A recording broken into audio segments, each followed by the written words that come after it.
The two that are responsible. Oh, David. No cameras allowed. Too late. I did. Nice knowing you, Bob.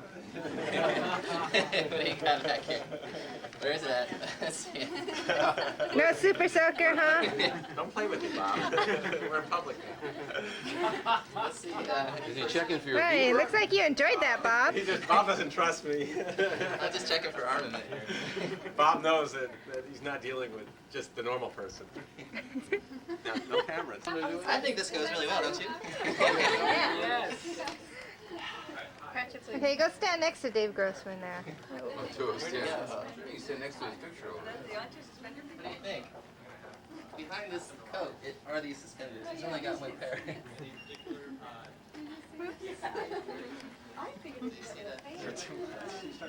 Grossman. You're ordering two. Is that how, was he standing up? Yeah, they just watched. Which one's Dave? Oh, Dave, step forward. No cameras. This is great. Watch this. I'm going to light Joe on fire. Stay right there, Joe. Thank you. This is really funny because what she'll do is that she takes the camera. Watch this. That's pretty ugly. Hold the bond at $75, not including tax, of course. Of course. This right here we get at Saks Fifth Avenue. This is Wait, 20. let's see the suspenders. Those suspenders, those are a special deal. We'll give those to you for $95, mail order only. This tie is Nordstrom Rack. $5.95. That's These right. suspenders, Dave took these off an investment banker that was dead, and That's right. Pull them up. Talk to us, Bob. Talk to us. Gee, there's nothing there. not anymore. Look, there's nothing there. Maybe Bob's real name is Roberta. I don't know. I would have screamed if someone did that to me. See her, but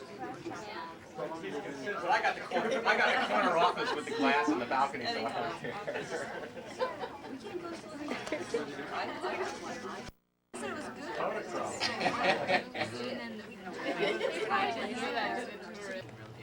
Say what you These think. people are absolutely responsible. Right. And by the way, But don't there's an put opening that in on. LA. Consult, let me know. You wanna I send might him- need a job. I think they are. I'm actually not positive. What?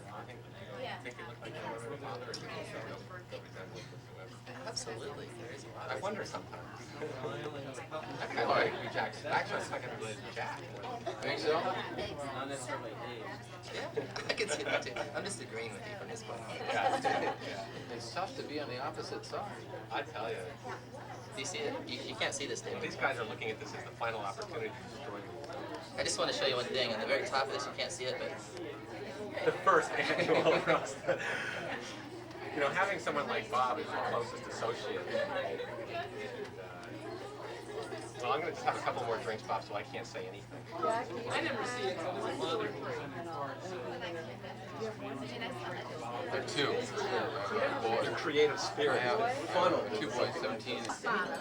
Oh, that's good. And here we see, gosh, there's not much food. Maybe move over? Hi, I'm Jack Souza. for suspenders here. Yeah. I told you I had a plan. It's just that John screwed it up. John screwed up the plan. John's dead. I told you. Don't do it. Just get wet. And I got more pressure than you have. That was treason. What do you think? Lorenz was treasonous. Quick draw, Bob. There's a new sheriff in town, No, he was. and his name. But not is like Bob those. Ring. Yeah, I'll be cool. You might be armed with water, Bob, but I'm armed with dog urine. And it's Winston's. This is pretty My good. mother and father will tell you Winston's stuff doesn't smell right. Partner of BDO Seidman in Seattle, and this is a great honor. One that Dave has worked very hard and very long, and we all should celebrate that promotion with a round of applause right now.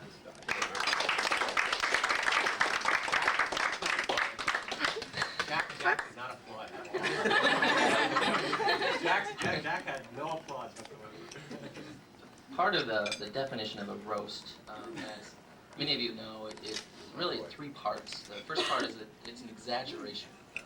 Sure, we do look at factual accounts, but they are exaggerated accounts. The second part is they are humorous in nature. It's meant to be funny and should be taken as a joke. And thirdly, they are only famous people. People that are very admired in the community, people that you love, Covering his bases early. people that you couldn't live without, you couldn't eat without. Only those people are roasted. So. Without further ado, I believe this roast should ensue. The first speaker is Don Aubrey, a partner with BDO Seidman. He's going to introduce Dave as a new partner in the firm and give us some guidelines on new policies implemented by Dave Grossman.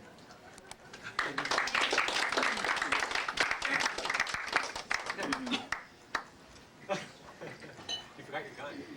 I think you might need it more than me.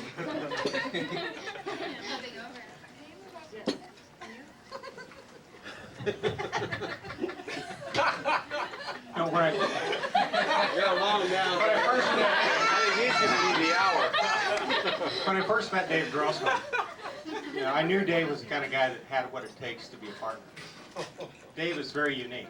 In fact, there are only two people that I've ever met in all my years in public accounting that are CPAs in the public accounting profession who have gone skiing during the month of March.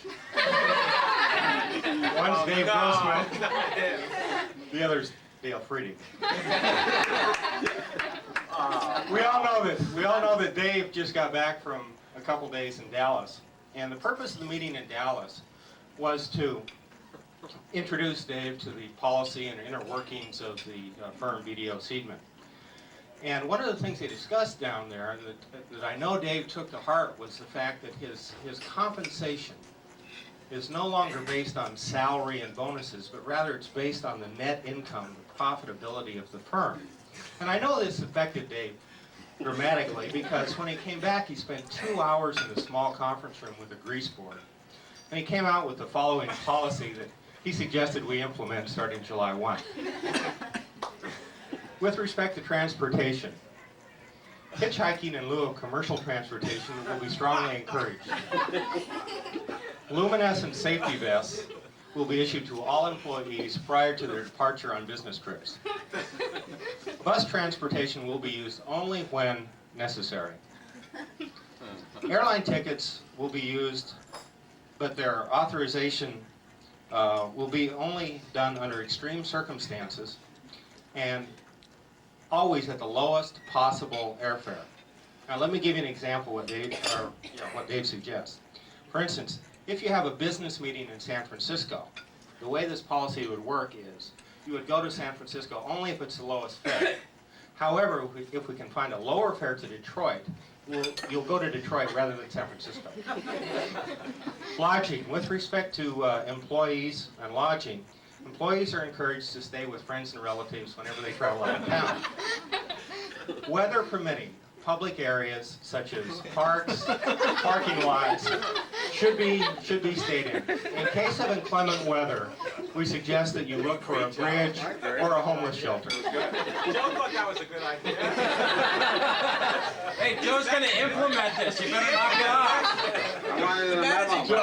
Yeah, Grossman, I like it. Dave has directed the Human Resources Department of the firm to start lining up host families in several cities.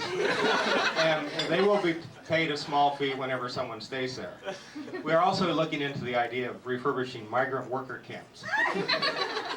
With respect to meals, meals will be limited and held to the extreme absolute minimum. It should be noted that whenever you travel out of town, certain grocery stores give away free samples. And often, an entire meal can be obtained this way.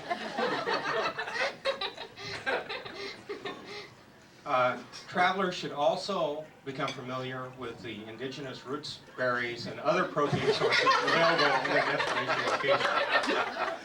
We do it when we hide. Now, the event that a group of people have to eat at a restaurant, we strongly suggest that you go to a restaurant that features an all-you-can-eat salad bar. It's very economical because often an entire group can be fed with one plate.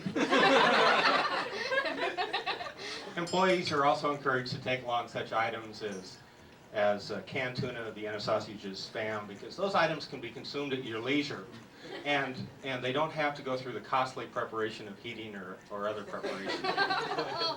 With respect to entertainment, entertainment is strictly discouraged. However, should such extravagances be required, the organization visited should be encouraged to pick up the tab. Such action will save the company money, and it will also show those people that we do not frivolously throw our money away.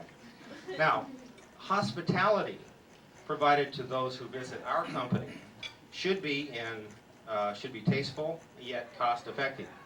In that vein, Dave has lined up a picnic booth or a picnic table next to the dumpster in the garage, and a garden hose will be provided for liquid refreshment. Joe, again, you thought that was a great idea. I'm just following your footsteps. Now, all employees are encouraged to also employ very innovative ways with respect to raising funds to defer travel costs. And Dave has come up with the following suggestions. First one is that whenever anybody goes to the airport, they will be given red caps. And so before flights, during layovers, and after flights, they can earn money by handling other luggage of other travelers. Jack, you know that was a good idea. Small plastic roses will also be given out so that they can sell them at their leisure. In addition, all travelers will be given Hare Krishna robes, so when they have time, they can beg for donations. Again, this is a team effort. We encourage all your participation, and we know it means a lot today.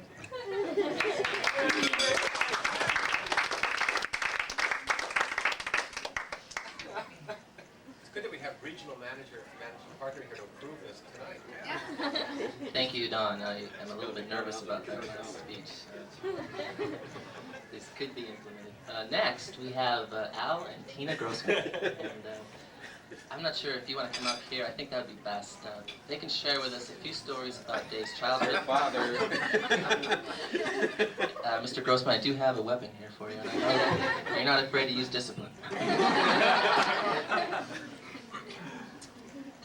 Well, it's a pleasure to come up here and discuss, what's his name? That explains a lot. Well, it's a little difficult to tell embarrassing stories about David. It's not that there aren't embarrassing stories, but it's how he would accept them.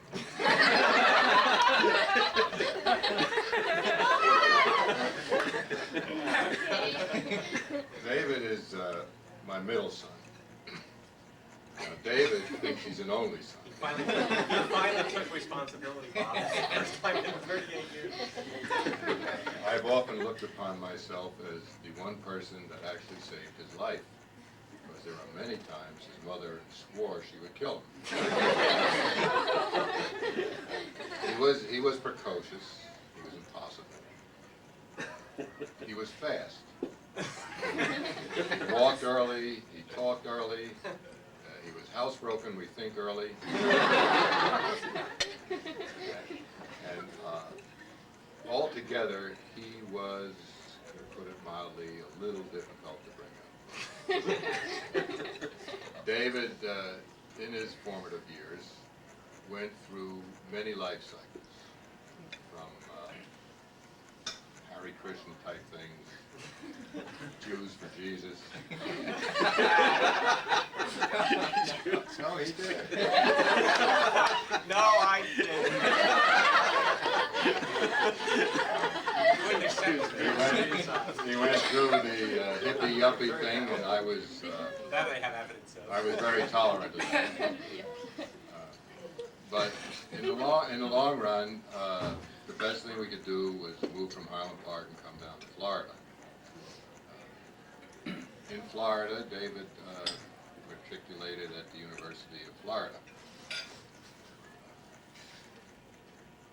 originally wanted to be a landscape architect. And I, being an architect, suggested he don't do that. Now this I remember. His grandfather and his uncle being accountants, I suggested that they deserved it and he deserved it.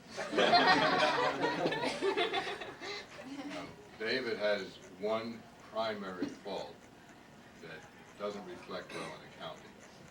He's kind, he's considerate, he's generous, he's sympathetic, he's all of those things, and you all know that.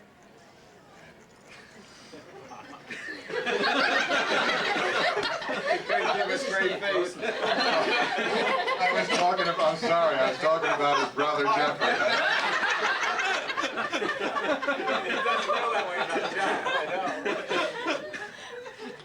There never has been any sibling rivalry amongst my three sons. David won't tolerate it. But my wife and I moved here from Manhattan, New York, and once we got over the cultural shock of the change, we met David here. Now, my wife likes to claim David was the reason we came to Seattle. It really wasn't. We came to Seattle actually because my wife thought it was an enjoyable place to be, and David and Cindy happened to be here. But Winston is another story. I don't know, have they all met Winston or seen Winston? Oh yeah, everybody's had a camp. Now I know that, He's not here tonight, is he? no. I know you asked me about that. When David was a little boy, he was hyperactive, very precocious, and as I said before, he was difficult. And the doctor suggested that he be fed peanut barbecues. And once in a while we did that. Now the irony of this is that David and Cindy now, for the same reason, have to feed Winston peanut barbecue. Finally, his mother and I are very proud that BDO has saw fit to make David a partner, and I'm sure that he will be an asset to the firm, and I know that he appreciates it. And that's about it, David. Good luck.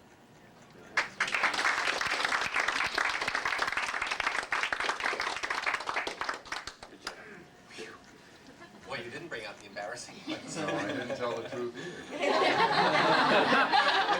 Jack, I am about the luckiest guy right now. I don't think so. Thank you, Mr. President. I can't believe John took the element of surprise away. Part of our next presentation is a multimedia presentation. Phyllis Pemberton will be joining me as assistant. I get to sit.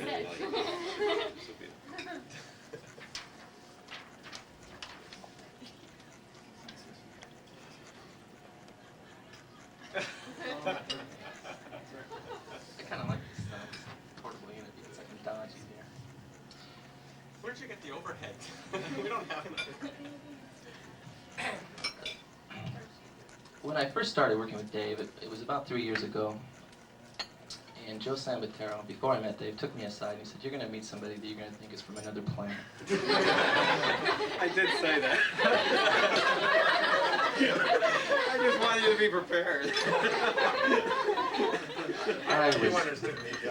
I was not prepared. So, over the 3 years that I worked with Dave, I've come up with a list of expressions and terms that, see I said terms there, I was almost like Dave would say, terms that Dave uses daily, that need a, for like Joff and others that are new to Dave, need some kind of definition. I'm setting this over here, but I'm ready. Okay, Bob, I'll put it down. I'll just get the weapon. This is goth.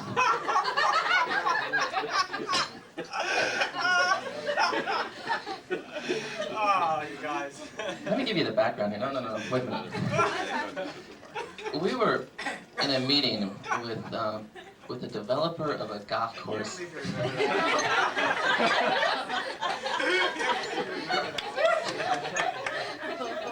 And Dave kept referring to God.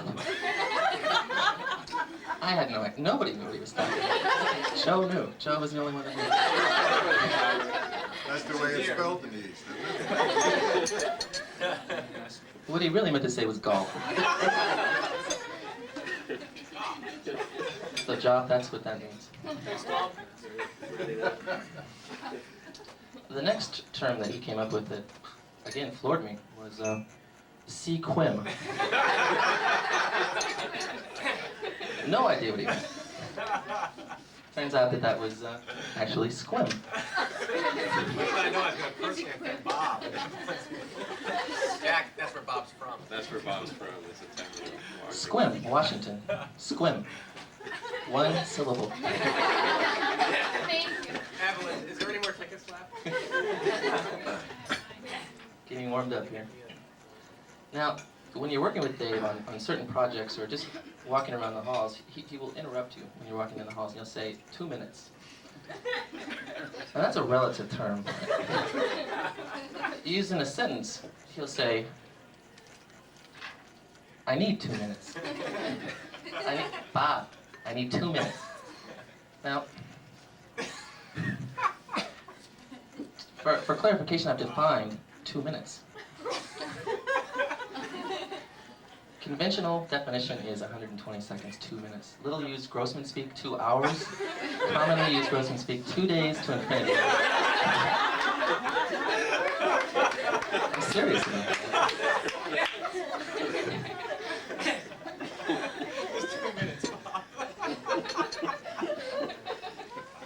I don't know where I got that from. It's probably you. Yeah. Just 2 minutes. Another one that really, I don't know what he's saying. But sure. Sure. What is sure? Sure. Used in a sentence is, sure. I'll have that to you Monday morning. Sure. The definition of sure, there's 4 definitions actually. The Northwest equivalent is you bet. Now, everybody knows what that means. Number 2 is a way of getting off the phone with the client. A method of ensuring weekend overtime for staff consultants. Causes moodiness among staff consultants. The antonym expression is, let me review the schedule and see when I can fit this into it. Sure I can do that. Dave is prone to, well, he's prone to exaggeration. When he brings in he did this earlier thing on my pants. When he brings in a new client, he often tells how much revenue the client has, and oftentimes it's 100 million.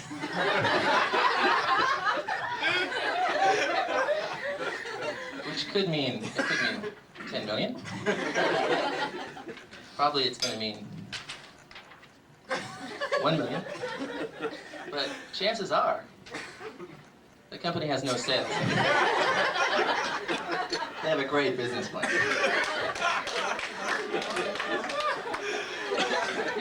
I'm in Seattle. There's no $100 million company. $100 million company. They make skates. Another thing that threw me for a loop, and I'm sure many of you have heard this word that Dave's used, is farced. What is a farce? I don't know what a farce is.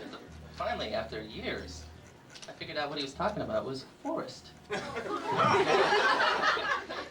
Forest. Which can be defined in the Grossman terminology as anything outside the city limits. He's in Seattle.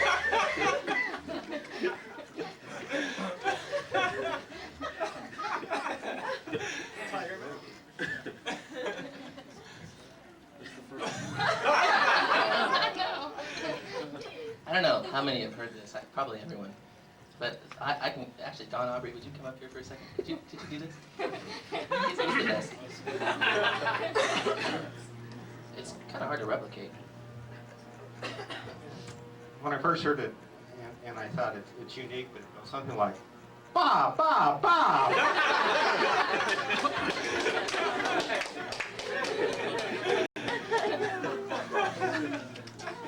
Now, to use in a sentence, and I... You can extend it, huh? You can read that. I need to give you a little background on how this came up, and if John Lorenz were here, he could vouch for this, but what Dave really means is he thinks there's 3 Bobs.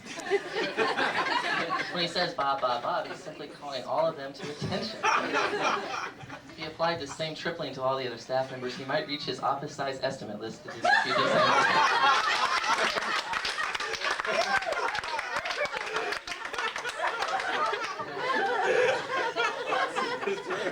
That's funny. Don't let Darcy see that. That's great. Numbers. We have 32 people. A lot of Bobs, Daves, Jocks, Captains. A lot of you have heard him use this word, and Tom Plampin, if he were here, rest his soul, he'd remember closure. Closure is a term that Dave used to use a lot. He's really, ever since we dealt with landfills and their closure, he's really stopped that. But a sentence would be, Plampin, we need closure. Remember that, Dave? Bring it to the end. That's right. Now, closure, the definition of closure is construction or engineering term to describe impassable roadways, bridges, tollways, etc. Or it could mean an indication that the completion of a consulting project is overdue. It also may mean that when directed at a specific individual, impending doom. Closure. Poor Tom. Now, in the consulting department, we use the term modeling. It's really a big part of my job, and Dave has done a lot of modeling. The true definition is a term to describe an analytical simulation of an economic, operational, or financial endeavor, usually used to predict the financial results of various what-if scenarios. Jack, for your edification there. Dave's definition, however, is on the side of Metro Bus.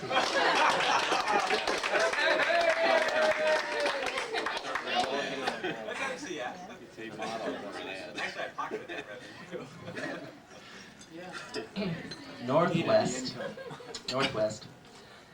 Dave has defined northwest. It's an adjective used to describe an idiotic tendency or a moronic condition.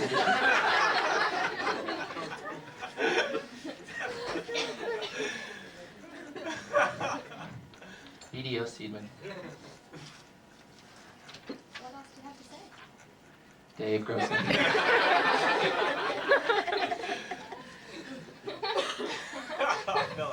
Where is Judy? Oh, I'm here.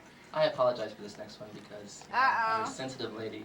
I don't know whether you got it. Now, I'm not gonna live that one. I'm going to give you some background here. What happened is Judy. one of our prized clients, You killed this one of our prized clients, Ryan Instruments, was cold called by our biggest competitor, scoundrels, Moss Adams. So Dave came up with this slogan that he was going to put in the Puget Sound Business Journal only at the last second. Judy, I That's understand, right, I did. called the press and said, "Stop this. This is not professional." But we really need to define what Dave's saying here. My best guess, given what I know. You can read it. I'm closing now, Dave. This is only the first part. An interesting word that Dave uses a lot. This is an accounting term, debit. Really what he means here is credit.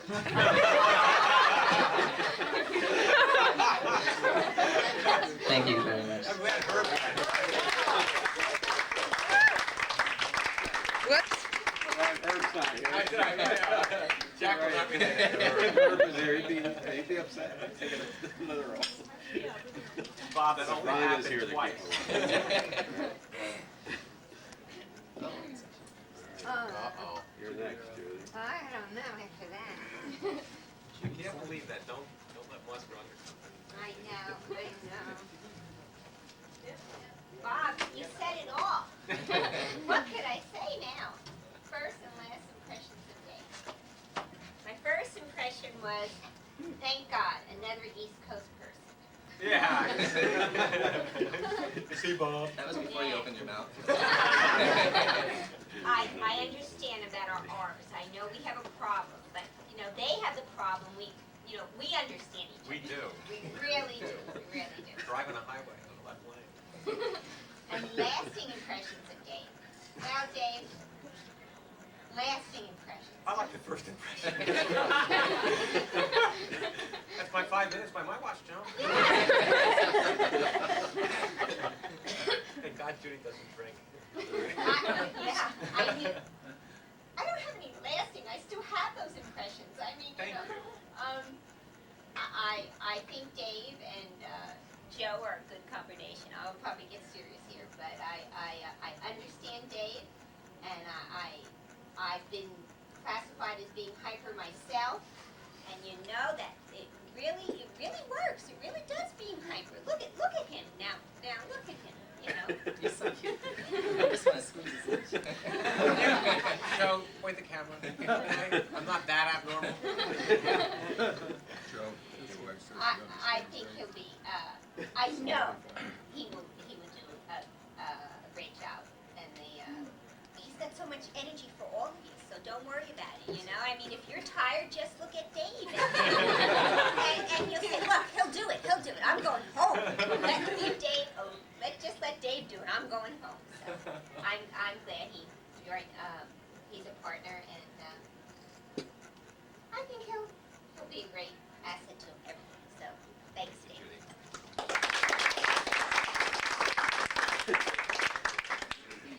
And I do relate to Judy. My mom and Judy.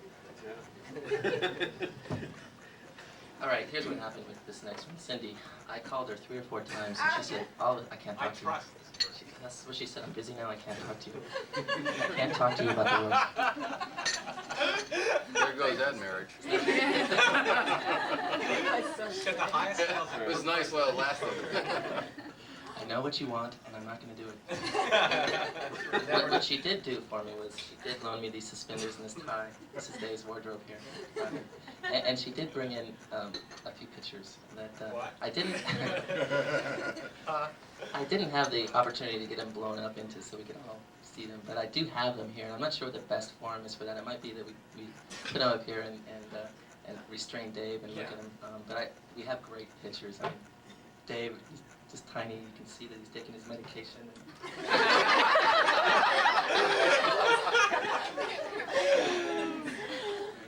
Oh, God. Just a few seconds. Just a few seconds. I can't believe you got pictures. You should see the hair. Can you see this? He's so small. Hold it up, Bob. Bob. So we Did have you put it on the overhead? I don't think so, no. No? But what I can do is pass them around. These are great. Thank you, sir. His hair used to be straight, didn't it? Yes, actually, it was. It was blonde, actually. Our next guest is a man we all know and admire, Jack Suzar, regional partner in the firm. And I might need to talk to you later, Jack, about the opportunity in Los Angeles. Now, I posed a question to Jack during a staff meeting about a year ago. I asked, Jack, what is the firm's culture? And Jack responded, he started out in 1910, and he moved on through a rather circuitous, I can't even say the word. Circuitous. That's the word. I never did answer the question, but I learned a lot about the firm. So Jack, if you tell us a few words about... It's not going to be an hour, that'll be.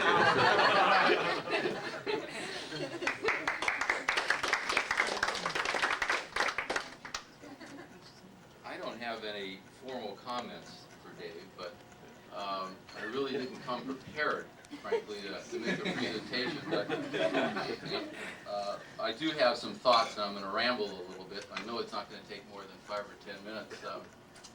You know, traveling on the plane a lot, you have a chance to see a lot of movies and read a lot of books. And I guess one of the first impressions I had of Dave when was really right after it was kind of solidified for me. I was going to New York and I saw the movie with Steve Martin, who's one of my favorites, The Jerk.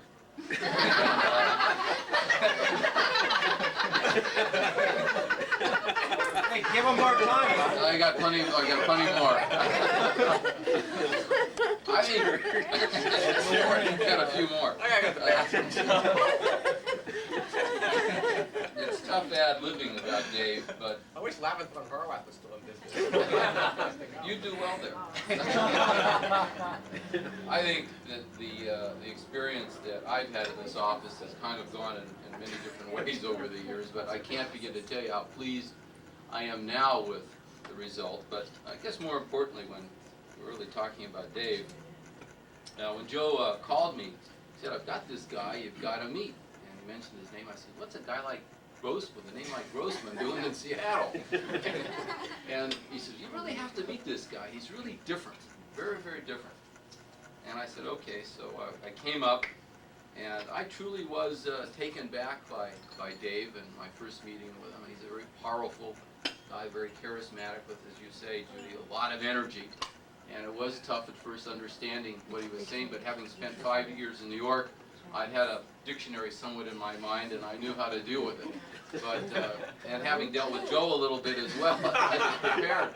Thank you, John. You paved the way. Yeah, in many ways he did. Well, Jack had a lot of New York partners. That's right. And having spent some time back there, I was at least a little bit savvy to what Dave was trying to say. I realized at times it was difficult for him to communicate at the same level as the rest of us, but it was kind of like AM and FM was new to Seattle, and Dave was on FM, and everyone else was on AM. But more importantly, what I was sharing with his parents and a few others an experience, and Dave, he and I relished this. It was a night I had to get home, and it was really the night that Dave and I interviewed for the first time, and I really didn't get a chance to spend really much time with him one-on-one. So Joe said, "Take him to the airport, Dave." And so Dave had his first chance with me, and it was an exciting one. I think he learned a lot about what's important to be successful in this firm. One was getting me to the airport on time, and he did. I had an objective. And Dave does sweat, by the way. Small little beads, they trickle down, and he's very careful. He wipes them clean, but he definitely does sweat. I did. Yeah. But what I've seen in Dave is really much of what I think, Bob, you displayed. He does have a unique style, a different way of attaining objectives that we all have. And I've admired some of what he's done, not all, some. Is that what you said? No, I think Dave has really brought a dimension, not just to this practice, but to the profession of accountancy that needs to be patented and perhaps sold around the firm. It might not be bestseller, but at least I think it'll be a big splash the first night. The thing that kind of, as I say, I'm rambling, excuse me, Dave. You got 55 minutes. You won't have to worry about it. One of the things Dave was very concerned about was, gee, can I be a partner? I said, I've never really met anybody like you as a partner before. We're going to have to repackage you and find a way to get you packaged in a way that others would believe that you're for real. I mean, there's too many things about you that just don't quite fit the traditional image of an accountant. Joe and I spent many hours talking about how are we going to get Dave shaped and modeled. We had this big program about a year or so ago up here where all the management committee came up, and Bill Seidman was here, and I was very worried about how Dave was going to present himself, but I knew that Cindy was there and that all this was kind of and fortunately, I think somehow or another Dave had his battery discharged that evening before he arrived, and he came in. He was very mellow, and quite a comfortable person, and everybody was, normally when you would introduce Dave, it was like, as a child, you remember you had a little buzzer that you would do with the uncle that you hated, or that next door neighbor that you despised. That's how you felt when you would meet Dave. But he was really much more tolerable this evening, and I will tell you, everybody was very complimentary about Dave, how he glowed, but yet really didn't. I appreciate the advice you gave me. Yeah, I think part of it was that Dave had a clip on his tongue. And kind of just, I think Cindy did a beautiful job. I want to thank you for that. Anyway, so we move on, and kind of fast forward. Dave is seemingly doing all right. Joe's working hard trying to sell him. And we're all kind of positive about Dave. He's seemingly bringing in business, but the $100 million real estate company that's got a great business plan. And finally we see for real what's going on. But there's some substance to the guy, and we said, let's give him a chance and let's watch him a little closer. And I came up and visited with him again. I had another chance to get to the airport. This time we got there with a little bit more comfort, and I was starting to feel better about Dave. So now it was time to get more serious about Dave's nomination for partner, and I kept saying to myself, how are we going to get this guy past the management committee and the board? I mean, he is such a an odd bird. It's just I'm not really sure how I'm going to sell this guy. Well, we decided that we'd just take a chance and see how this thing would go. And this year we had I'm coming to an end, I think, because I'm running out of gas. We decided we were going to use a new approach to evaluating people, and what it was really all about was we were concerned, were we making the right decision about people, and part of it was really Dave. We were so concerned because he came out of literally, we thought an egg versus the more normal process, and so different than anything we had seen before, that we figured that he had to have been birthed somewhere. In fact, as Michael Creek was on the news this morning talking about the DNA process and dinosaurs, and I have a better feeling about we'll talk about this later. Nonetheless, so we have embarked upon a process of doing psychological interviews with our new partners-to-be. And the management committee was very concerned, maybe we should do this before we nominate him to partner versus after, and because of Dave, we're so uncertain, we should really accelerate the process. I said, no, I'm satisfied, Dave will be fine. And they said, gee, well, okay, Jack, we'll trust you, and just if there's anything that goes wrong, let us know. So Dave was supposed to, we got a letter in the mail to attend this program in Dallas-Fort Worth about a week or so ago. The first thing I hear from the people back east, he says, the only guy that's not going is Dave Grossman. Oh. So I call him up and I said, gee, what the heck is going on? I said, I know you're, it's like, the first time in the Army you got to take your clothes off and, or go to a doctor and get an inspection, you're kind of afraid to be exposed. And he says, no. He says, I got this climb plan. I've got to go on this practice climb and so forth and so on. I said, the last time you did that, you threw up, you got sick. I said, what the heck do you want to go back and do this again for? He said, oh, no, this is practice. I'm going to make sure I do it right. I'm not going to get anybody's clothes dirty this time. And he said, I promise to do it and be clean. I said, no, Dave. I said, this is kind of important, I think. And he said, well, we talked about it a bit. So finally he agreed to go. And, he didn't want to stand out and be a disappointment to the rest of the firm and his wife. So, and he's lived through a lot of disappointment. So, Dave, am I on point so far? You are right on, Jack, which really is incredible. So, this is a true story. I'm making this up as I'm going, I think.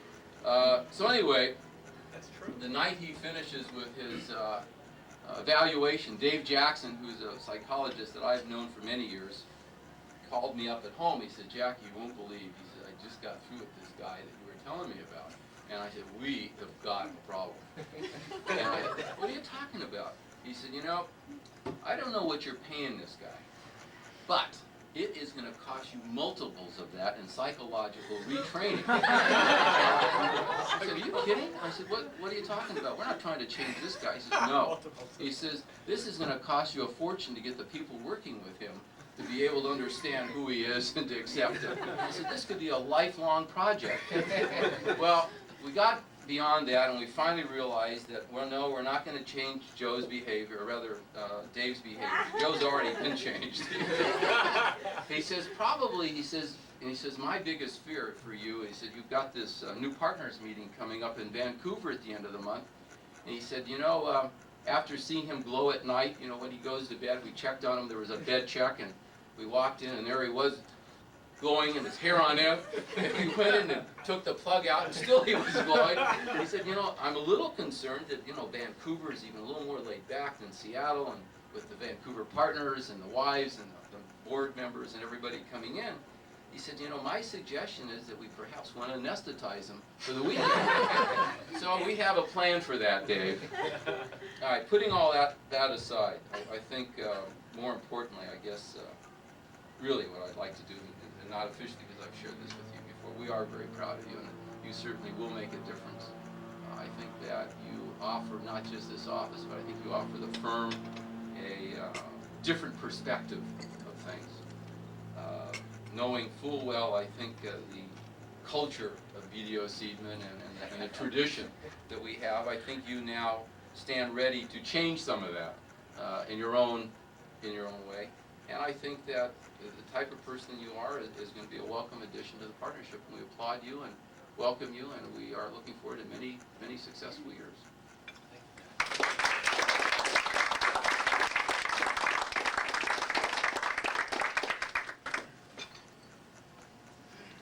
I have one additional question for you, Jack. Is there anything I can say in the next 10 minutes that might cause Dave not to make partner? We're going to talk about his actual resume, and it's official, isn't it? Maybe a better name. Nothing is ever finished. Yeah, Bob. Oh, I've lost those slides.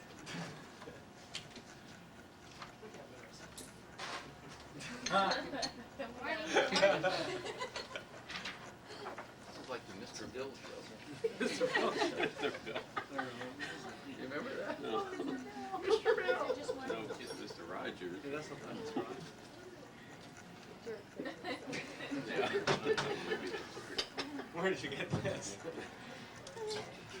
This is another schedule that Dave will be familiar with the format of.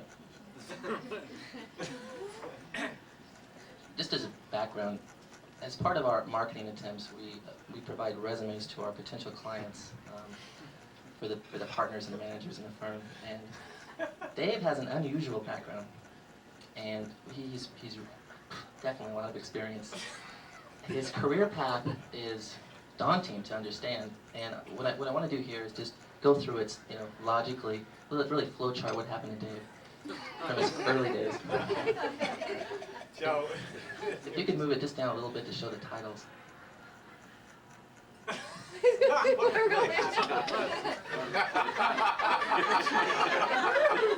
think Jack could leave the room. This is the only part of the roast that I'm really uncomfortable with. That is a format, though, that I appreciate. This is Dave's format. Dave should like this. His first job out of college in Florida, I believe, and I'm kind of, Dave, you'll probably want to correct me at some point and say, no, that's not what happened, but I believe was with Coopers & Lybrand in Miami. The resume doesn't mention that job because he left after 10 months to work with a family CPA practice called Grossman & Grossman CPAs. That's untrue. That job was not disclosed, probably because he didn't work there, but he quit after 1 year when he wasn't made partner, begged CNO for his job back.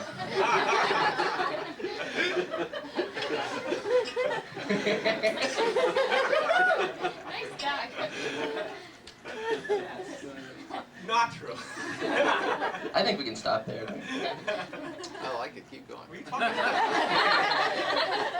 Next for CNL job. After Coopers & Lybrand, he went to, well, see, I think that Grossman & Grossman was in Connecticut, is that right, Dave?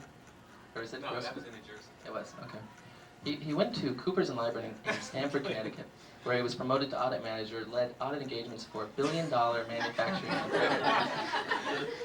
What really happened, he developed liver damage from continual drinking on the job and was fired when the final audit report for American Can was stained by a Budweiser beer can. Some truth. The liver damage has. Definite truth there. After he was fired, he went to a venture capital investment group the name of which he did not disclose, but what really happened was he spent 6 months gambling away funds embezzled from American Canyon Meadowlands Raceway. It only cost my dad $600,000. That's true. Embezzled. Come on, Dave. It's really not. After his money ran out, he went to Ernst & Young, the M&A group, where he... Oh, well, yeah. I'm a little bit after your time. Arthur Young, where he assisted major leverage buyout funds, investment partnerships, and lenders on due diligence matters. But what really happened was he was immediately transferred to Chicago after he was found walking aimlessly through the lobby without his shoes. New York City. They did, they took my shoes. New York. I had to go home with no shoes. From Manhattan to Jersey, 50 miles with no shoes. In Chicago, he was manager with Arthur Young and the M&A group there.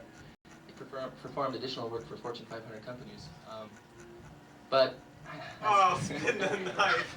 as fate would have it, he was transferred out to the Seattle office after being seen in the downtown watering hole playing Spin the Knife with coworkers. That was before the sexual harassment memos came out. Phyllis, stop laughing. You took the most off. This was in Chicago. It was later repeated in Seattle. You know, Phyllis, what happened that night. He was the one that told us how to play the game. In Seattle, he was principal with Ernst & Young, Arthur Young M&A department, where he led an effort to establish a practice here in Seattle and San Francisco. But the position only lasted about a year. Moved back to Chicago and developed a keen interest in bulldogs.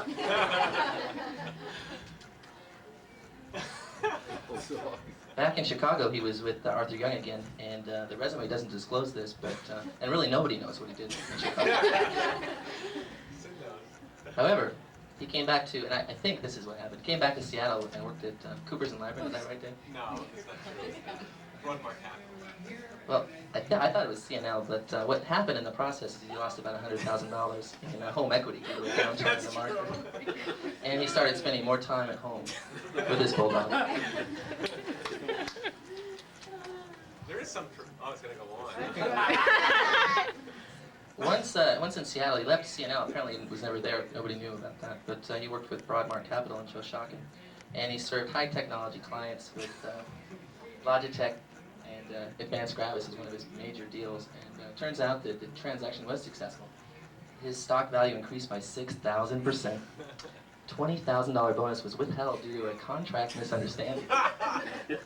Dave now includes Winston on the answering machine tape.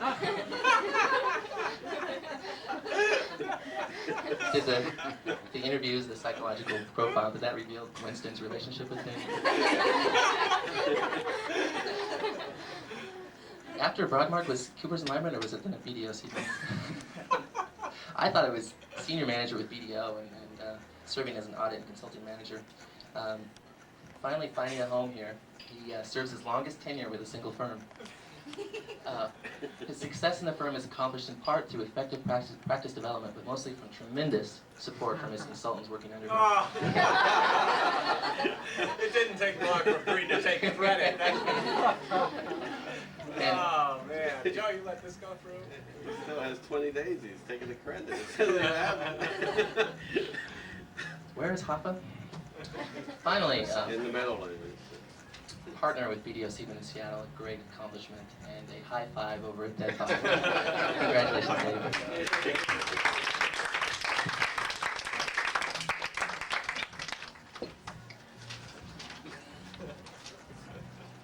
So what do you think, Jack? Is he still in? Hey, it's tenuous.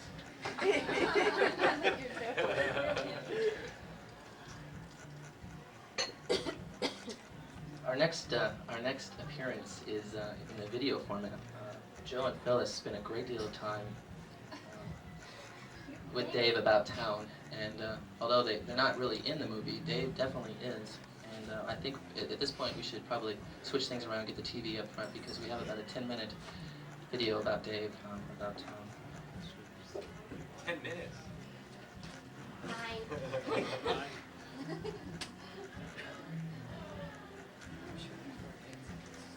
Well, Jack, if you look at Bill Clinton's resume, it's not much better. Oh, don't be so quick to say it. Judy, again, I'm really sorry about this. Oh, she's left. This might be a good time for her to leave. I'm definitely going to the bathroom. All right, 5-minute rest stop. Can everybody see that? 5 minutes stretch. Yeah, 5 minutes. Get some air. Yeah, it's. Oh. Yeah, the doors are shut.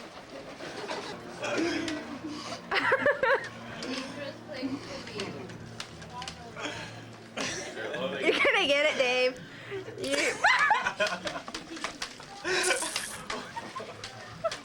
You're...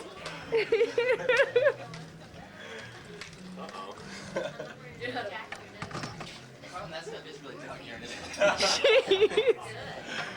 Now I'm great.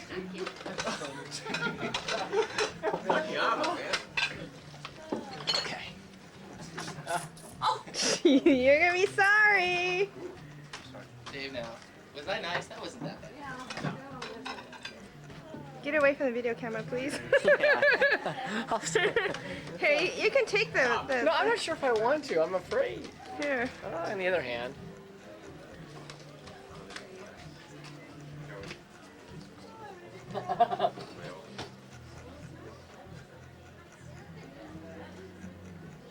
Can anyone read lips? Are they going to camp? Are they going to summer camp at all?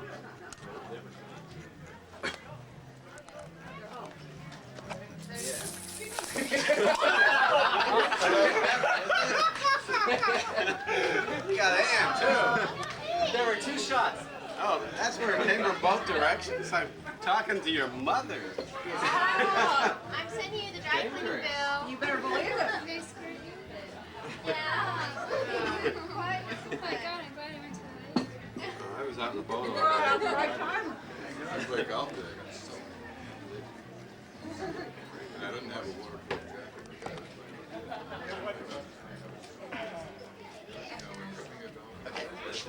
Trust me. You're gonna be really sorry. What I like is the camera. This isn't the end. I was going to say something nice. Cindy, I tried.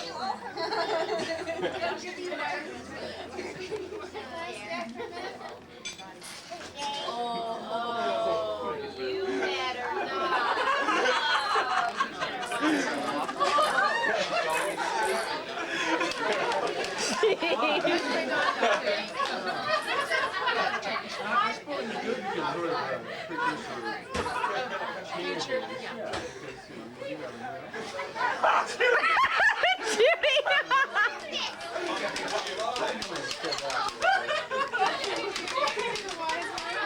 That's great. Oh, she's a riot.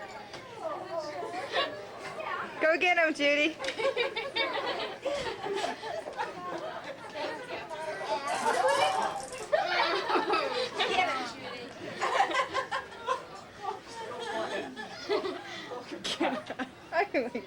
I know, I'm like walking He got to me the bathroom and right in the face. You're quite attractive though. Said dress casually. Yeah. That's right. Why not? Why not? I am.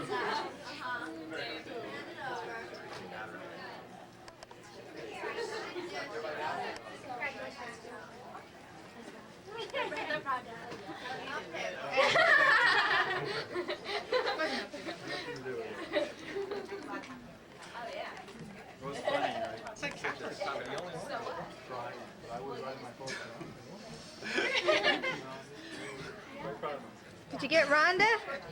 Yeah. Where's Bob?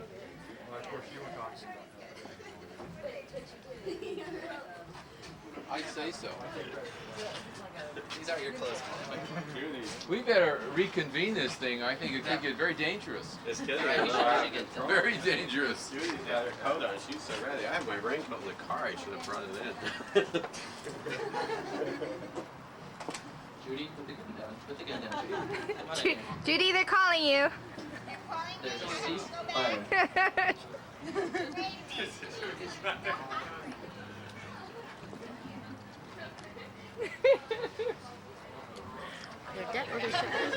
All right, let's get back in here. We got a video to watch here. This is a 10 minutes of Dave About Town. Dave About Town.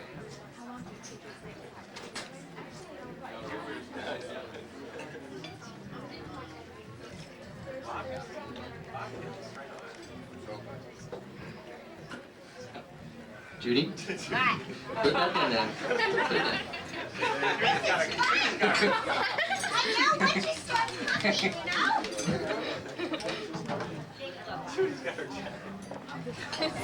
That's great. That's great. Hey, what? We better go look for Ann. I would like to. That's an Andy opportunity. Okay, I'm sorry. Don't worry about it. I didn't think it was you. I thought it was Evelyn. God, Dina got it Yeah, I good. thought it was I Evelyn. did, I didn't know it was you. Here, stand up for a Oh, sec, I had Dina. Evelyn in the forehead. Thanks for Yes. That's Man, I right. get your dry cleaning bill. Oh, no. I got you. No, I'm good. I pretty much say so. That's good. Where's the popcorn? Jack is nice.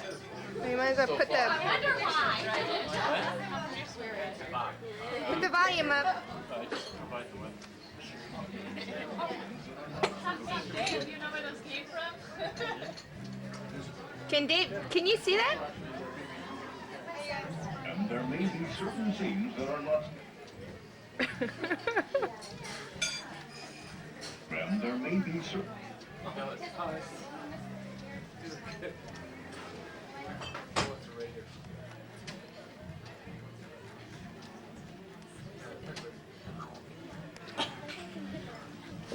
There may be certain scenes that are not suitable for some members of our viewing audience.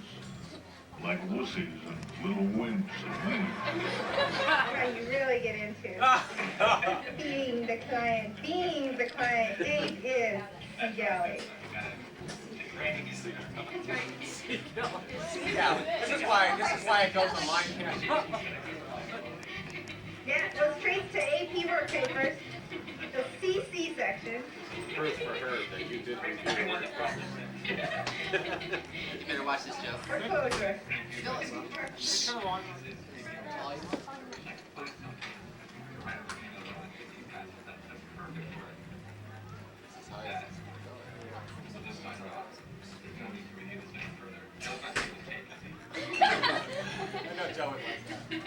We take our job seriously. The realization was so long.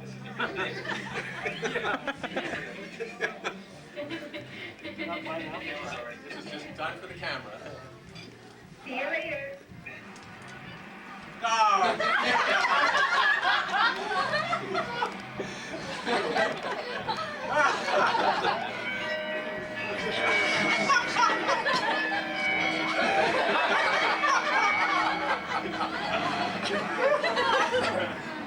That's really good. Poster of David. Oh, Joe. Dave about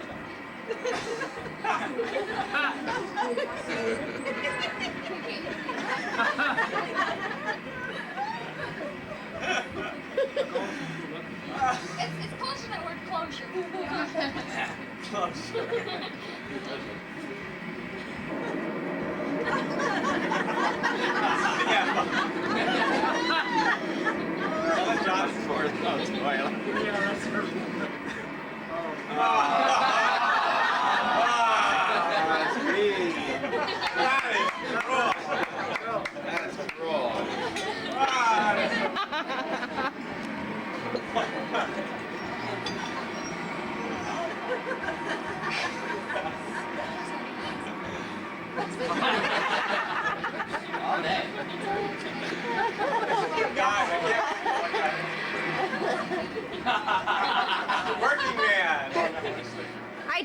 this one, Dave.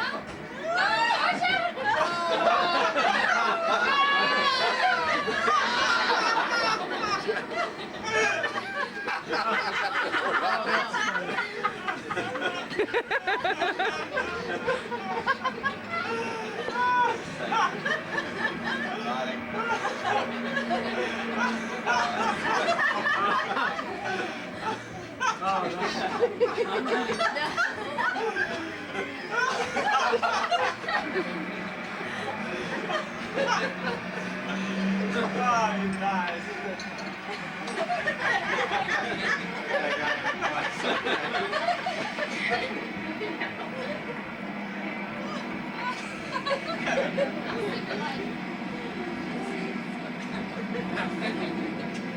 Half price. Please don't walk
Bill down there?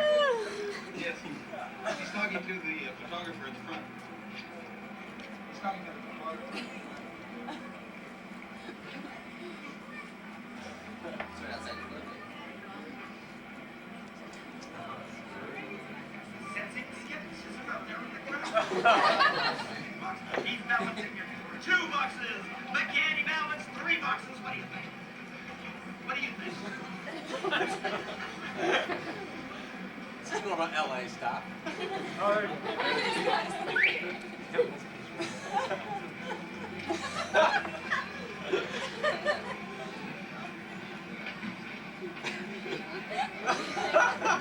Those are actually accountants sitting on the other table.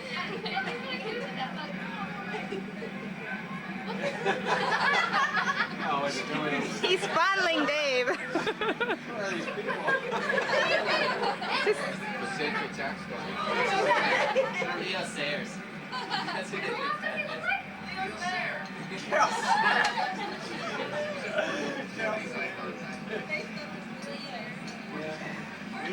Either that or Cotter from Rockin' that Epstein from Cotter. See, we were nice. We were nice.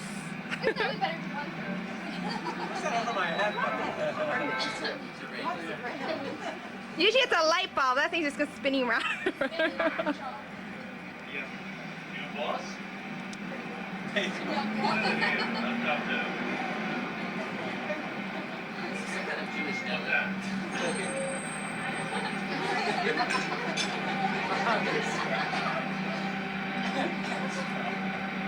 I know who handles the video camera.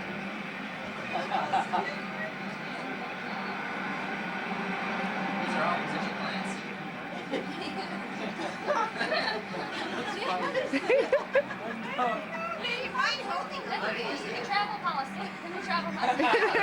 Taking a bus.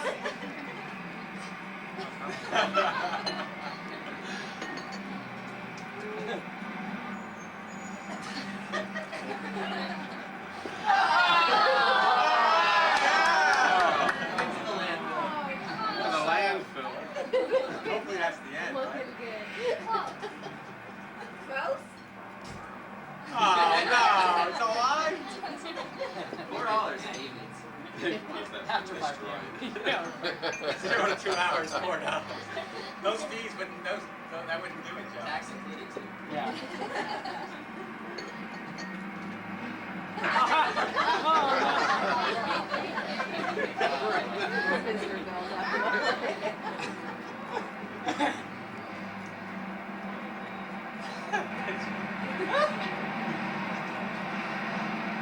You're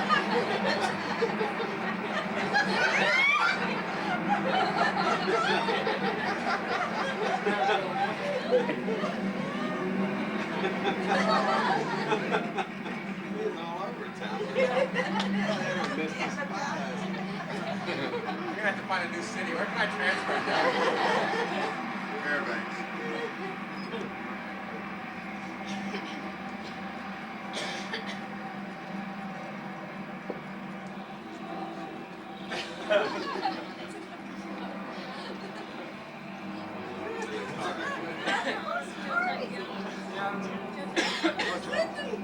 They actually drove in the carpool lane today. It's not Sid. You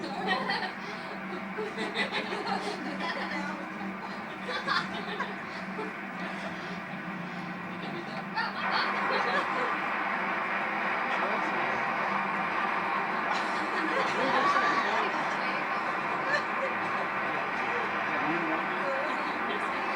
Notice the limp wrist there.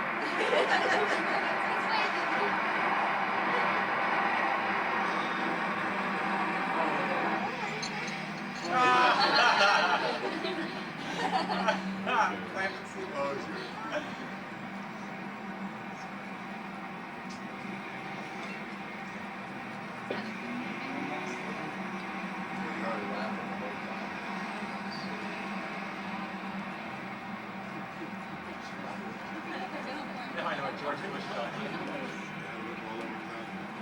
How'd you find closure?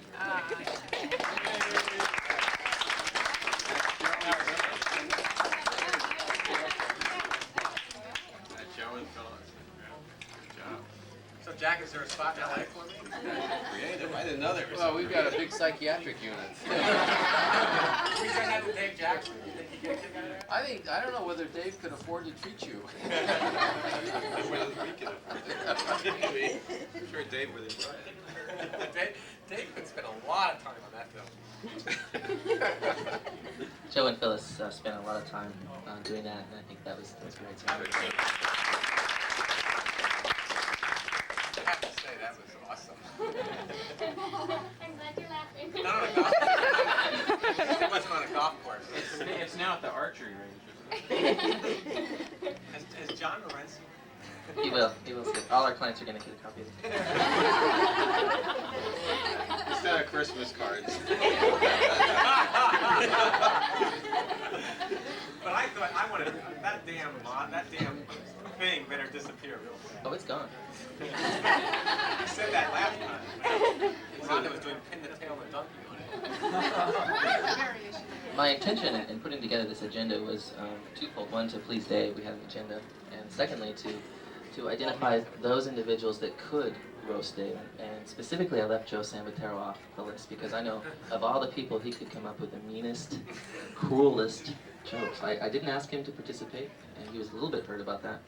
But then he pulled me aside and he said, you know, Dave squirted me. So that should be something. But anyway, I'm not. The roast is over, and now I'd like to have Joe Sambatero issue a formal apology, wet as he is, and. I like an apology. I didn't squirt you. Bob squirted you. Who? Bob squirted him. Which Bob? Bob. Well, first I'd like to thank Jack for making the time out of a really busy schedule from going to Japan last week and then to Canada and then back to Seattle. So I'd just like to thank Jack for spending the time to come up here and spend this evening with us.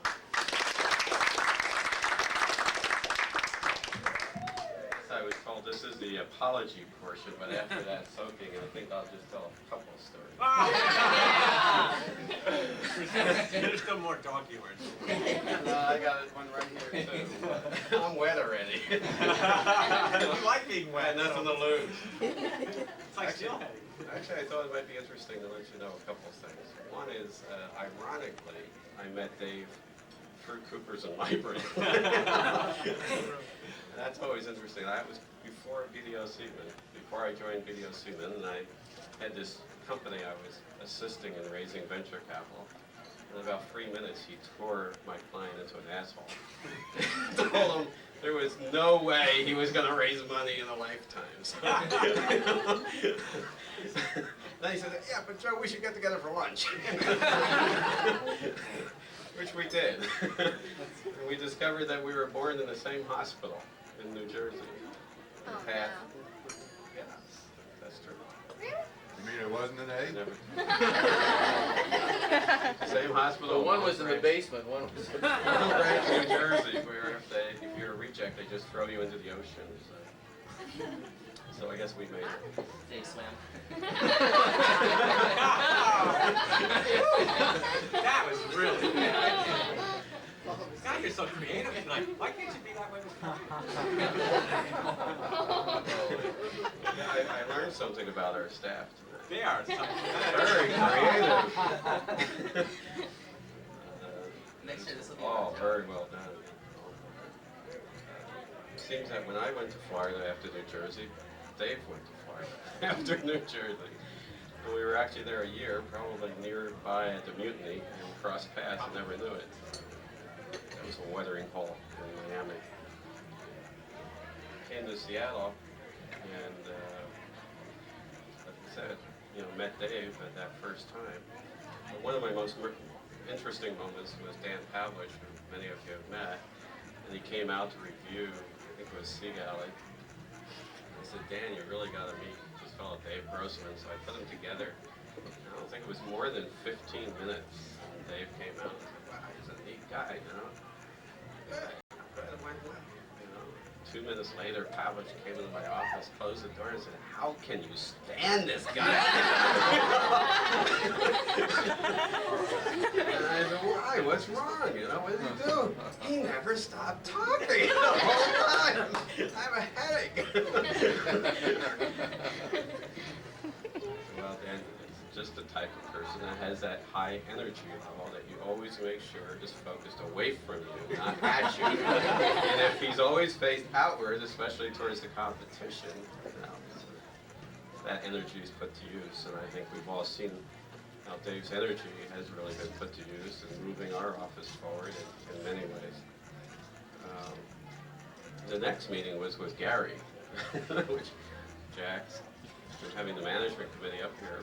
As Jack said, we saw that as an opportunity. So Gary had an hour, and he went in to meet with Dave, and that was all well set up, and he was on his own. And 1 hour went by, 2 hours went by. I think Gary must have been in there like 2.5 hours.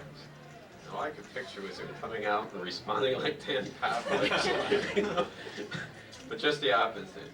Gary was very impressive for all the reasons that we know why.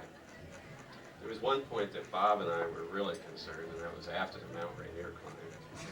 I thought there was, in a couple more days, we would have to call Jack and say delay the nomination. He came back with oxygen deprivation.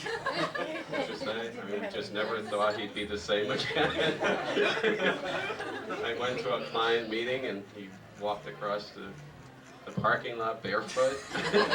He couldn't wear his shoes. This was an acquaintance of mine for years. That owns like 5 or 6 companies, and he was walking into his office barefooted.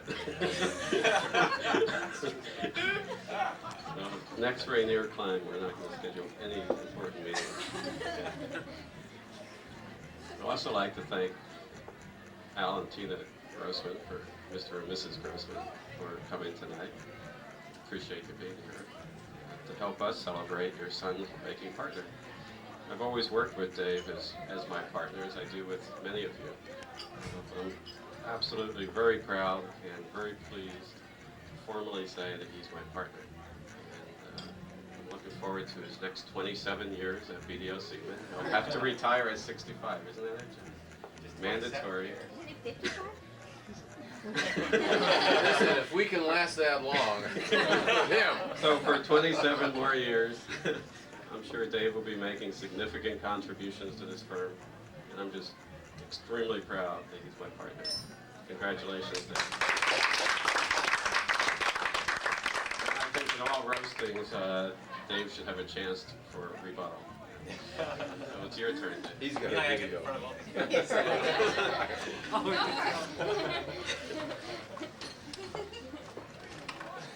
And Cindy. And Cindy, you're right. Got Cindy. I got this one.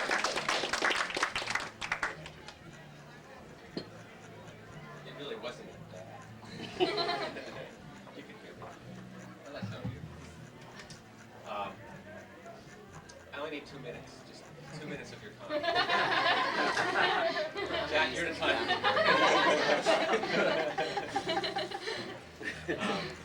No, the bottom line. We missed that one.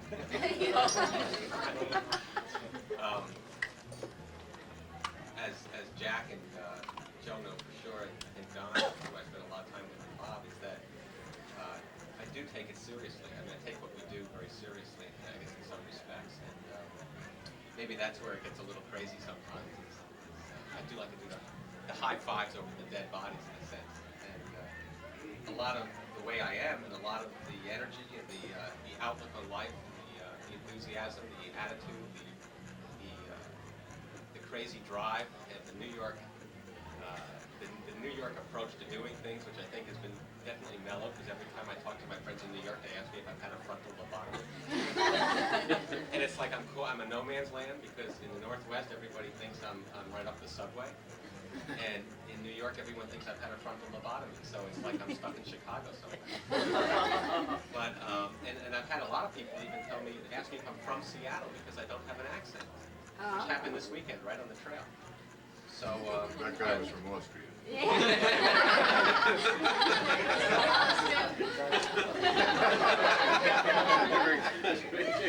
Only my father would sit there and be the heckler of me. This is like a Woody Allen movie. But I gotta find a good Jewish firm to join it. But no, what I'm trying to point out is that my mom and dad, and actually I think my father in many respects, and mom for sure, have an awful lot to do with the way I am. Therefore, I don't take full responsibility for myself. The real responsibility is over there. In fact, I told Dave Jackson, my father is the problem. Okay. I sat with his organizational psychologist, and I tried to explain to him at length that mom and dad were the problem, not me. And he didn't seem to understand that at all. So all he said is, David, you read the book Iron Horse? And I said, no, I've never heard of the book. I said, I'll go get it. He says, no, don't bother, I'll send it to you. And then, of course, he said, Dave, who do you think your mentor should be and your coach? And I said, I'm with my psychologist. I have a psychologist now. Thanks to Jack. He got me drunk at Wild Ginger and asked me if I could go to Toronto to see a psychologist. And I went back to Joe and I said, Joe, I had a great dinner with Jack, but he wants me to go see a doctor. Joe says, that's weird. I said, oh, I don't know, I think it sounds kind of cool, and then Joe said, well, he's from LA, and it's probably cool.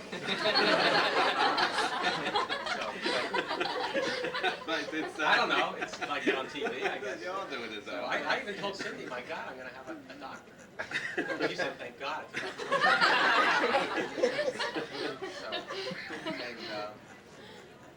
And I probably do need a doctor.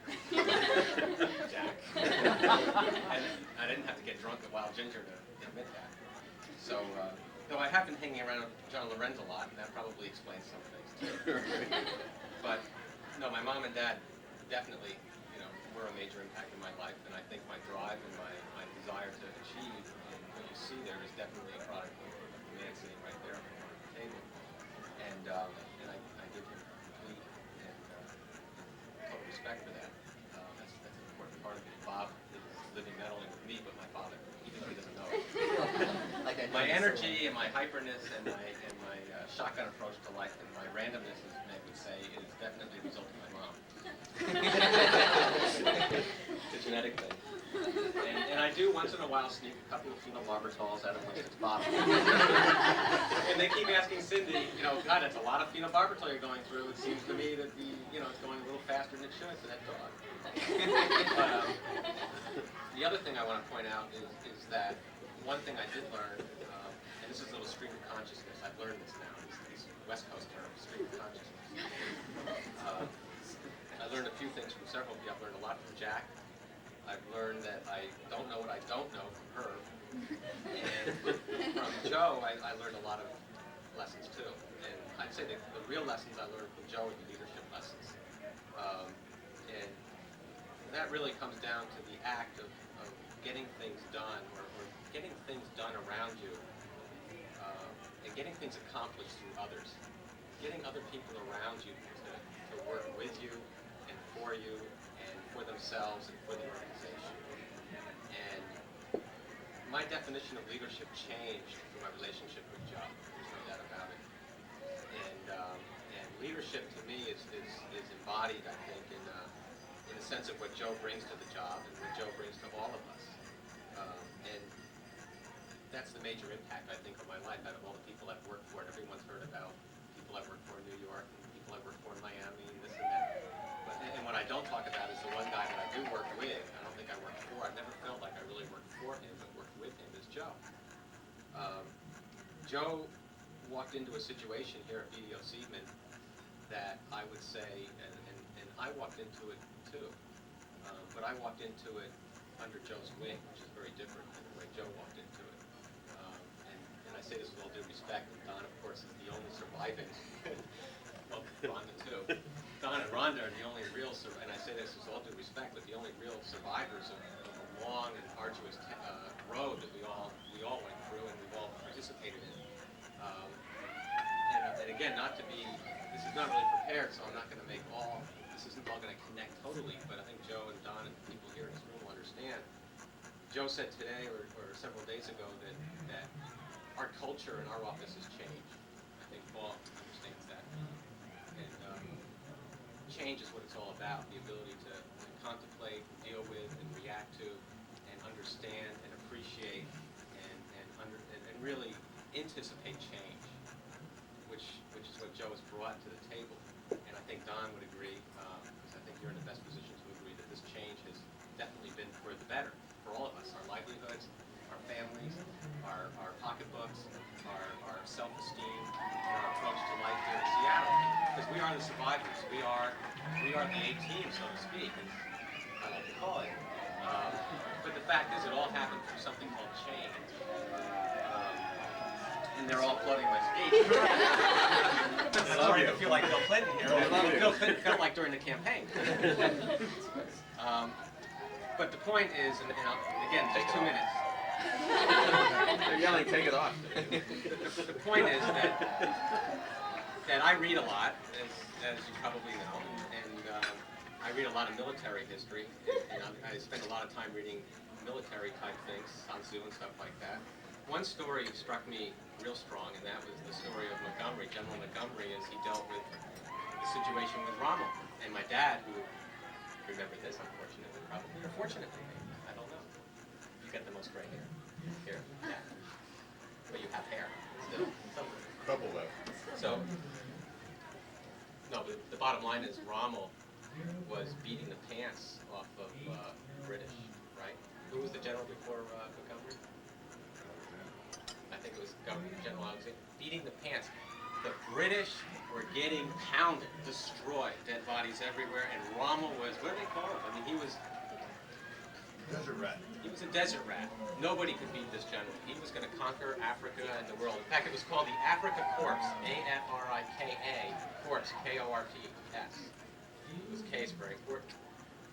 And Montgomery was given the job of relieving General Alexander, the loser. Morale in this army was at an all-time low. You might know this history as well.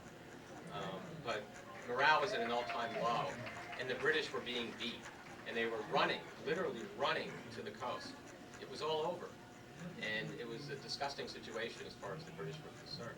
Because the British have been known to shoot generals and admirals that come back from war, but they didn't come back from war victorious enough.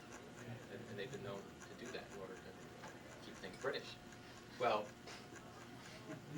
General Montgomery takes over. And in that regard, General Montgomery said something and said, this is the 8th Army. And the first thing he said is the leader of this demoralized, beaten group of British soldiers that were going to have to face Rommel one more time, as he said, the 8th Army will fight on the ground they hold now. If we couldn't stay there alive, we would stay there dead. Well, that is just one of the more incredible quotes to me of any general coming in and facing a demoralized army that's been retreating after retreat after retreat. quite frankly felt that this quote and the way that this was described was exactly the situation that Joe walked into the day he walked into the firm, is that they were retreating and retreating and retreating. And that's my view, of course. So, but it's with all due respect, but there was a grand retreat. And my feeling was, and Joe gave me the feeling, and he communicated to me quite clearly that we were going to win this. And if we didn't win it, then we were going to be here dead. But we were not going to let go. And he said, Grossman, you know, they're going to think you're from a different planet. Now, this is the other side of the story that Bob can appreciate. He said, Grossman, I'm going to be real frank with you, Dave. You know, we come from the same place and we talk the same language. You're going to be from a different planet from these people. You're going to have, I'm going to tell you a lot of things about yourself that you're going to have to deal with and work with. You're going to have to change a lot. You're going to have to march maybe to a little bit different drummer. You're going to have to learn how to pronounce the word goth. You're going to do a lot of things. but be who you are. Be who you are. Don't change.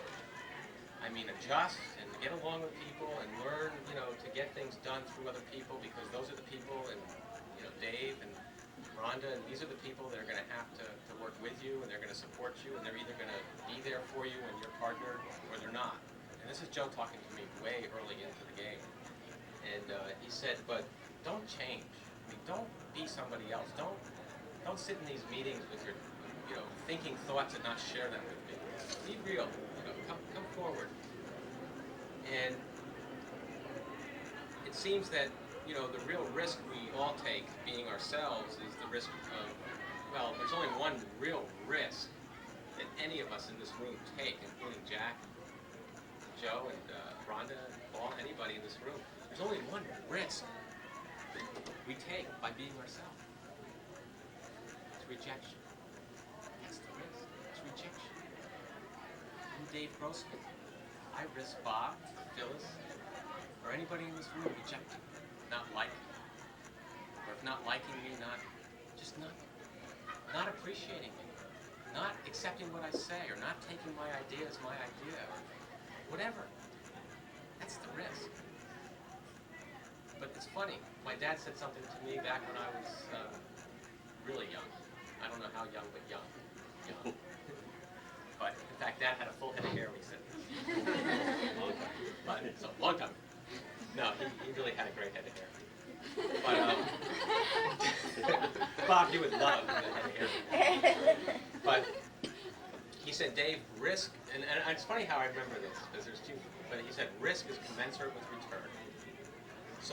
So then it makes sense. If I take what Joe said, which is be yourself, take a risk, don't worry about being rejected, or don't worry about whether person A, B, or C, or some client likes you or doesn't like you, just be yourself. Well, it seems that the more I'm myself, and the more I sense that other people are themselves, you know, the greater risk you take. But God, the return is incredible. The return is unbelievable. And I haven't been around near as long as a lot of people in this room, and I've been around a little longer than some people. But the bottom line is, I'm going to tell you that the true result of everything that I've done in my life, and the achievement of partnership, which has a lot to do with another thing Joe told me, which I'll share with you in a minute, which has a lot to do with that resume that you put on the board. But the real bottom line is taking the risk of being yourself. And Jack said to me one time over dinner, and I value Jack as not just someone I report to, not someone that is a partner in the firm, et cetera, but I see him as a true friend, a confidant, and someone that doesn't bullshit. He'll tell me the way it is, when it is, and how it is, which is something that is absolutely to be valued if you ever find it. And I've been lucky to have several people in my life that have done that, including Lindsay Arrow, Jim Davey, a lot of people, Steve T.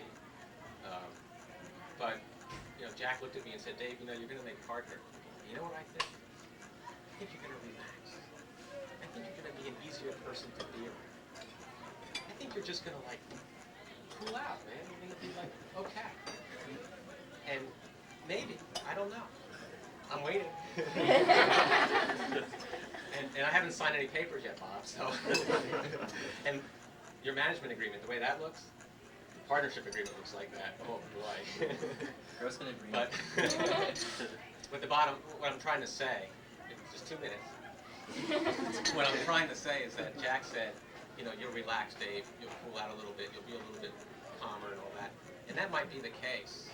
But as Joe knows, I was partner the day I walked in here. I was Joe's partner in spirit, and I was Don's partner in spirit. And as Don knows very clearly, I've always looked at myself as his partner. And you know that as I walk through your door and conversations we've had. And I see Bob as my partner, and Phyllis as my partner. I really see everybody around me as my partner, Dave, Catherine. I think you all know that. The idiosyncrasies, the New York aspects, the cultural differences, the accent, the craziness, and all the energy. It's just myself, it's me, and it's me being who I am, and the more I am who I am, the greater risk I take for rejection, but no one's rejected me. Everybody's here, everyone's my friend. I think tonight was a perfect example of that. And therefore, the return was commensurate with the risk I made partner. And I think everybody sitting in this room who's not partner has that same opportunity with BDO Seidman. And I think everyone who's not working for BDO Seidman tonight has that same opportunity in their own home or with whoever they're working for, as long as you are yourself. And I would say that the difference between successful people and unsuccessful people over the 38 years that I've been watching this go on, and I remember about 30 years of it, 31 years. The big difference between successful people and unsuccessful people is the ability to deal with change. Those people that are unsuccessful are those people that for some reason, shape or form or whatever the excuse is or whatever it is, they just can't deal with change. And therefore, what Joe said earlier this week to me, and he said it to Paul Luke directly, which is our culture is change. We are change. Everybody is used to it. Everyone's comfortable with it. Don't be afraid of it. Embrace it. And the anxiety that we all get out of change, and Jack, did we get anxiety out of change? Jack knows. A lot of anxiety. If you can funnel, and this is all I've done, is if I can funnel my anxiety, God knows I have a lot of it. My dad and mom will tell you. If I can funnel my anxiety, which I've done, into a constructive direction instead of a destructive direction, the return again is incredible. The reason the resume is all over the place, and the reason I work for firm after firm, and the reason that you know, it makes the butt end of a funny joke, which it does, because it's scattered, it lacks focus, it lacks direction. I think there's a lot of accomplishments in there, but there's no bottom line reward for it because it doesn't add up, because I was never any place long enough to make it add up. Is one, lack of an objective. Two, it was a sprint for me. And Joe took me aside one day, and I give Joe credit for this. I'm sharing all my secrets here. The only opportunity. And then it's done. Only 2 minutes. I have a plane to catch tomorrow morning. And this is closing. What Joe said is, well, we all know it. But the bottom line is, Joe's made a very big impact on me as a person. And things that he says and the things he shared with me, and he's taken me under his wing in that regard. I think he has shepherded the process with Jack. And I did what I had to do to try to make things happen. I thank Joe and I thank Don for his contribution, and Don is the balance. Because if Joe and I are off on our own, we'd probably get arrested before it was all done. But Don is a critical balance, and I think, Jack, what we have is an incredible partnership. Good chemistry, good people, good balance, understanding. I got all my friends here. You know, and I love everybody in this room, and I think it's going to be a lot of fun over the next 27 plus years. And we'll all go to Joe's fishing camp. We'll get free passes, hopefully, Joe. That's about it. And thanks a lot, New Brunswick.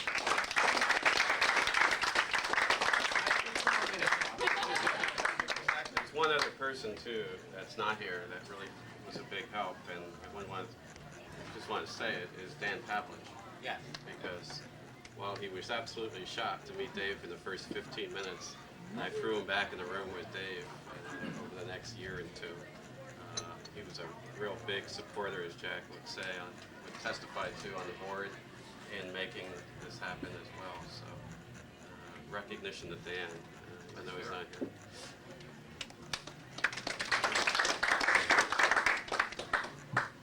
That was it. Just 2 more minutes, Bob. 2 minutes. I forgot bottom line. I think you should open it to the floor. There's a few people on the floor. We have 20 minutes left of Jack's time. Well, there is one last thing.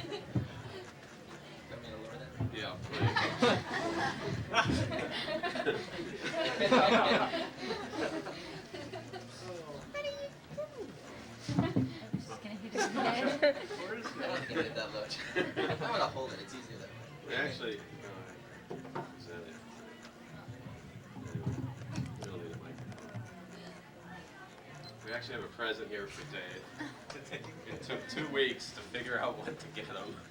I finally cornered Cindy at Eddie Bauer, just outside Eddie Bauer, and said, you gotta help her.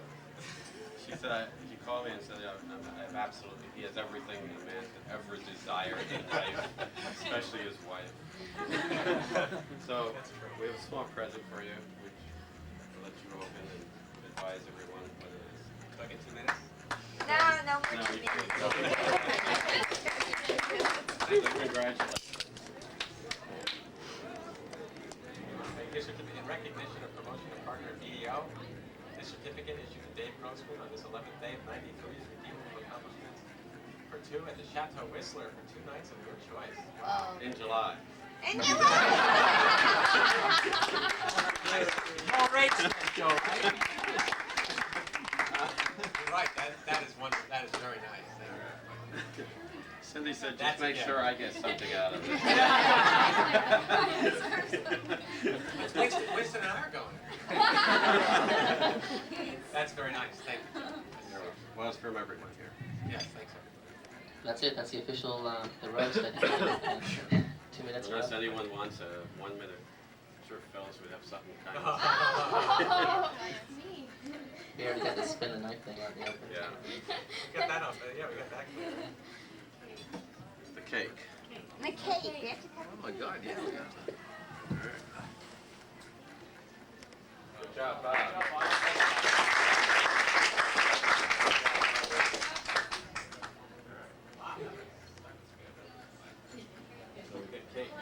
Bob, away from yourself. We need you to spin the knife on the cake over there. It'll just take me 2 minutes to cut the cake.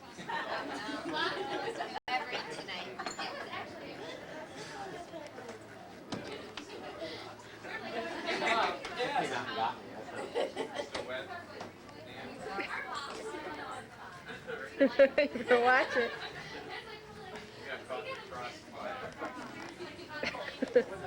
Special effects. Okay, this is the cut, right? There's too much more that comes from one. It's like a wedding. Yeah. Do we get to shove it in your face? No. You sure? There it is. The cake is cut. The cake Now is people can cut. come and gorge out. Congratulations on your promotion becoming a chocolate cake. Ooh, Judy. Oh, no, you should have the first piece. No, this is for you, Judy. No. Dave is serving. This may be your last opportunity. Oh, thank you. Okay, I'm gonna let the professionals do this. Again, these pants right here, Bon Marsh, $65. We'll get them for you for $55, mail order only. Send me your money.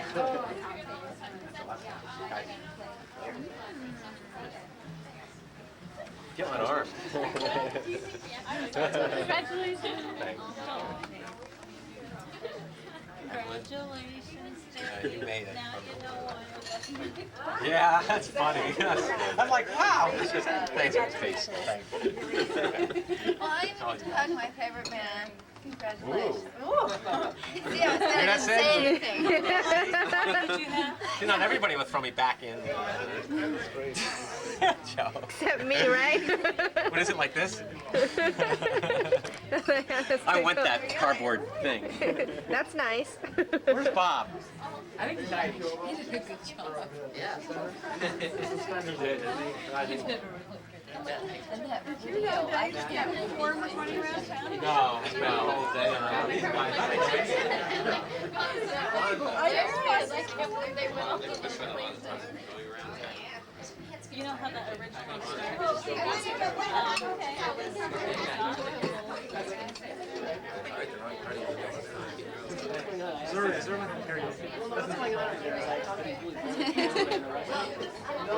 You did a great job in the video. Oh, thanks.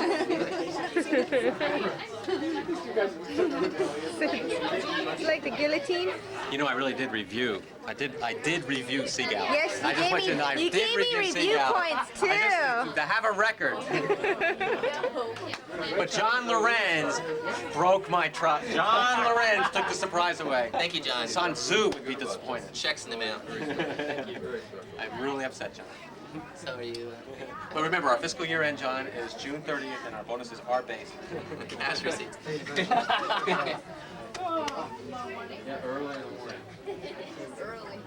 So we looking for jobs? Oh man, you guys are pros. Bob got me worried because he kept calling me him. I didn't want to do it. I thought I'd be rushing for the 2 hours. It's a little bit longer going back. Down. It could be like almost dry. What should you think of it? That was like It's harder to get into the elevator. Yeah, Bob, I get to Get in. Friday in the morning, the morning, because the traffic at night, I'd be coming in at 12:30. Great job on that video. Like standing like here. Go ahead. No. It's us! Oh, let's do food. Congratulations, Dave! I take a little piece. Look at this. I know. Yeah, I know. I'm like I should really eat this whole piece of cake. Holy moly. Did I get a little bit? That's okay. Can I get another glass of wine, please? Sure. Yeah, make Rhonda get a rugby. Rhonda, will you cut your own cake, please? Dave. That's it. Where's Dave? Out of everyone at the whole place, Rhonda's the only one that has to serve herself. He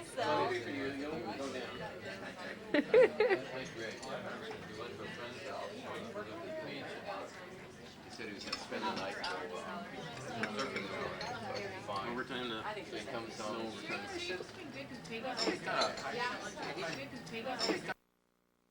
Program, there may be certain scenes that are not suitable for some members of our viewing audience, like wussies and little wimps and weenies. How you really get into being the client. Dave is C. Galley. It's raining in here. That's right. C. Galley obviously hasn't paid for this yet. It's an accrued liability. Yeah, it was traced to AP work papers, the CC section. Bring on the fried shrimp. Foreclosure. Review notes. Before closure. This is review notes. I wish I could find something to write a review note on, but these guys have done such perfect work that we'll just sign it off. There's no need to review this any further. Joe's not seeing this tape, is he? Serious. Look here. It's We take our job seriously. Take our job seriously. Seriously. At Sea Galley. That's right. Okay. Now, this is the real David. This is not the cardboard David. And nobody will be pinning a tail on this one. The tail is already pinned on. See you later.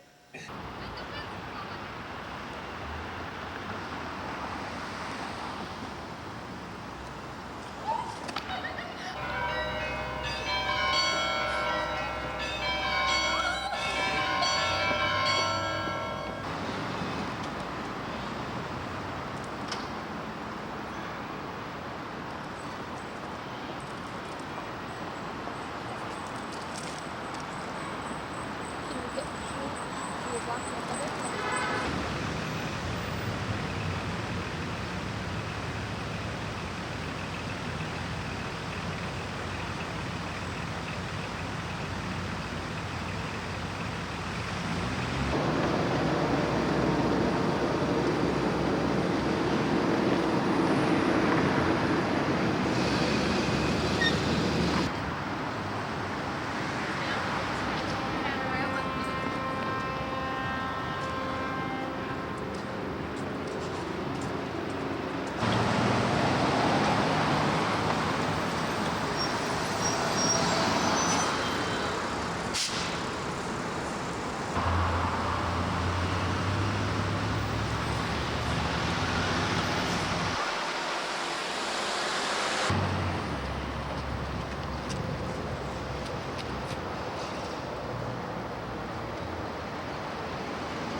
Cisco done.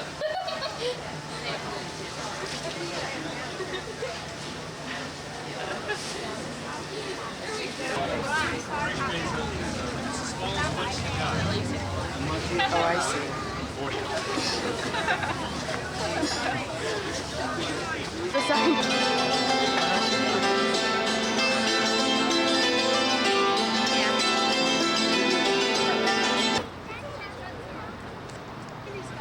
Sensing skepticism out there in the crowd.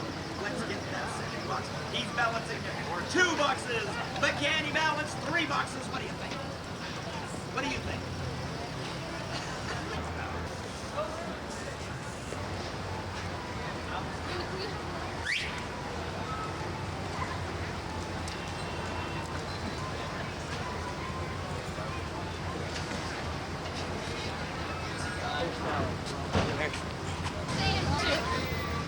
And he's been accused of that, but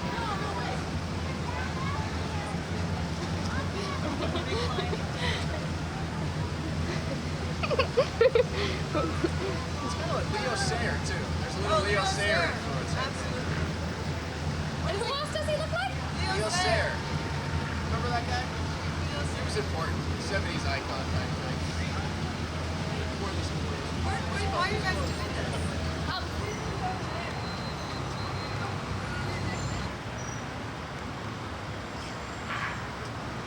Yes.